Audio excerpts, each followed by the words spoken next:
Buen día, mi nombre es Rafael Chanjando Cumet, profesor de la Facultad de Derecho de la Universidad Católica y coordinador del proyecto anticorrupción del IDEPU. En esta oportunidad voy a responder algunas preguntas que se me han formulado a partir del caso Gasoducto Surperuano y el pedido reciente de prisión preventiva contra determinados imputados en este caso.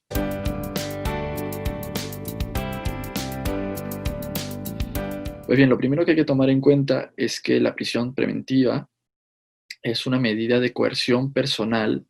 En líneas generales es una medida cautelar, y esto significa que no tiene naturaleza punitiva, no tiene naturaleza sancionadora, no es igual a una pena que se impone en una sentencia al finalizar un proceso penal, sino que tiene un fin instrumental para los fines propios del proceso penal. ¿Y cuáles en ellos? Asegurar que se pueda dictar eventualmente una sentencia contra los investigados y que además se desarrolle de manera regular y normal la actividad investigativa y la actividad probatoria en el marco del proceso penal. Teniendo esto en cuenta, así como lo ha mencionado, lo ha señalado en diversas ocasiones la Comisión Interamericana de Derechos Humanos, la prisión preventiva es excepcional. La regla es que una persona afronte un proceso penal en libertad y que solo se le prive de ella cuando se dicta una sentencia condenatoria. Pues bien, teniendo esto en cuenta, también es importante notar que nuestra legislación procesal penal regula la prisión preventiva como una medida de coerción personal que puede ser dictada dentro de un proceso penal, pero siempre y cuando concurran determinadas circunstancias y se cumplan con determinados requisitos. ¿Cuáles son estos requisitos? Están establecidos en el artículo 268 y siguientes del Código Procesal Penal del año 2004. Allí se señala que son tres estos requisitos. Primero, que existan fundados y graves elementos de convicción que vinculen a las personas imputadas y a las que se les va a dictar una prisión preventiva con el hecho que está siendo materia de imputación. El segundo requisito es que exista una prognosis de pena mayor a los 4 años de pena privativa de la libertad. Y en tercer lugar, el famoso peligro procesal. Este peligro procesal se puede materializar, según nuestro Código Procesal Penal, en dos tipos de peligro o riesgo. El riesgo de fuga o peligro de fuga y el riesgo de peligro de obstaculización o entorpecimiento de la actividad probatoria. Es decir, se pueden evidenciar cualquiera de estos dos tipos de peligro. No necesariamente tiene que concurrir los dos, ¿no? Y entonces, el riesgo de fuga implica que existe un peligro de que la persona que está siendo investigada, procesada, va a eludir la justicia, ¿no? Va a huir del país, por ejemplo. O también puede ser que el peligro de procesal se materialice en que este investigado o este procesado eh, pueda ejercer algún tipo de actividad contraria y atentatoria a los actos probatorios y actos de investigación que son realizados por los órganos jurisdiccionales. Amenazar, por ejemplo, a determinados testigos, determinados peritos, etc. Estos son los requisitos que necesariamente tienen que concurrir para que se pueda dictar una prisión preventiva, además que ya se ha señalado en términos jurisprudenciales que tiene que haber una debida motivación de la proporcionalidad de esta medida y también una fundamentación debida del plazo de la prisión preventiva.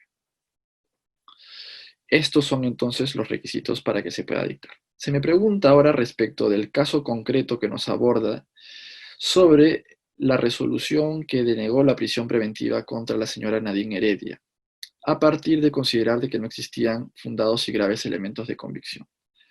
En mi opinión personal, la resolución en este punto es incorrecta. Discrepo de la fundamentación que llevó a cabo el juez del segundo Juzgado de Investigación Nacional Preparatoria, puesto que tiene un entendimiento excesivamente restringido y absurdo del delito de colusión, que es el que está siendo materia de imputación, entre otros, en este caso.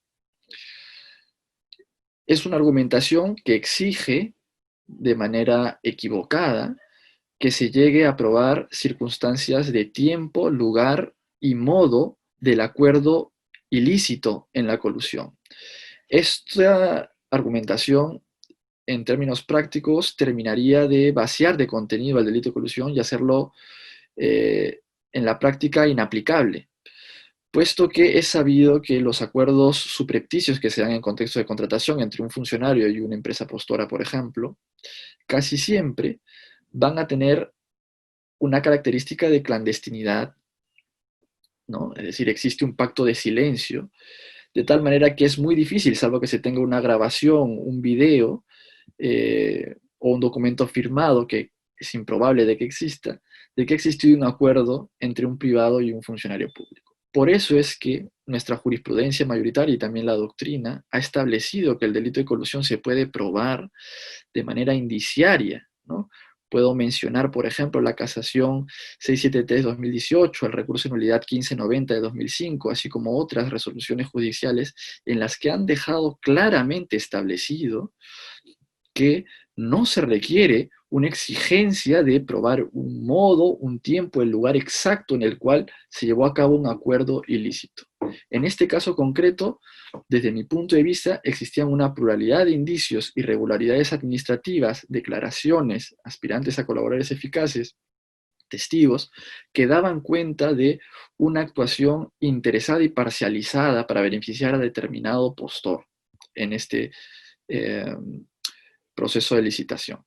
Y por tanto, se tiene que llevar a cabo una interpretación conjunta de todos estos indicios que pueden llevar a la inferencia de un probable acuerdo o pacto colusorio. Esto además de otras consideraciones como el valor probatorio que pueden tener las declaraciones de aspirantes a colaboradores eficaces y de su corroboración, etc. ¿no? Entonces, en este punto creo que ciertamente la resolución y la argumentación que ha llevado a cabo el juez de primera instancia es sumamente peligrosa de cara a una lucha contra la corrupción y de cerrar espacios de impunidad a los actos de colusión, ¿no? Supone un revés, ciertamente, para los esfuerzos que se llevan a cabo desde el aparato jurisdiccional, ¿no? Para hacer frente a este tipo de actos de muy difícil probanza, pero que ciertamente requieren llevar a cabo determinadas técnicas hermenéuticas para dotarles de una aplicación material eficaz. Se me pregunta asimismo cuáles serían las repercusiones de la negación del pedido de prisión preventiva. Pues bueno, hay que tomar en cuenta que en la medida en que este es un pedido de prisión preventiva que se tramita por cuerda separada al proceso penal principal, lo que va a ocurrir es que, bueno, ha sido apelado, tendremos que esperar la segunda instancia, que es lo que resuelve sobre este pedido de prisión preventiva que ya ha sido denegado en un primer momento, pero eso de ninguna manera supone que se deba paralizar o que se vaya a paralizar las investigaciones. Continuará el caso en trámite, que se encuentra actualmente en una investigación preparatoria. Me parece sí que servirá para que la Fiscalía pueda ajustar su hipótesis fiscal y ajustar sus diligencias de investigación y argumentaciones para dotarlas de mayor fortaleza, ¿no? Sobre todo pensando en una futura acusación en este caso, ¿no? Pero de ningún modo supondrá que el caso deba archivarse o que se vaya a caer, ¿no? Eso es lo que podría opinar sobre este punto. Muchas gracias.